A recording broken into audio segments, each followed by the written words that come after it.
Hi, my name is Wendy Byrne, and I'm the 6th grade computer science teacher at North Reading Middle School. Thanks to a 3D printer grant from MassCUE, our classroom has transformed into a hands-on innovation lab fueled by design thinking. With access to a 3D printer, students moved quickly from ideas to prototypes.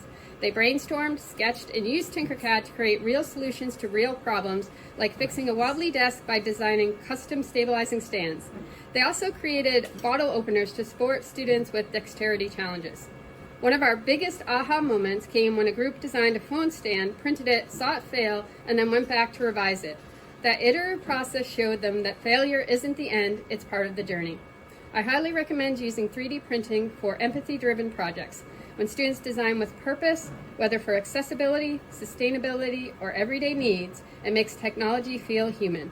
Thanks again to MassCUE. Your support turned our classroom into a place where students think like innovators and solve problems that matter.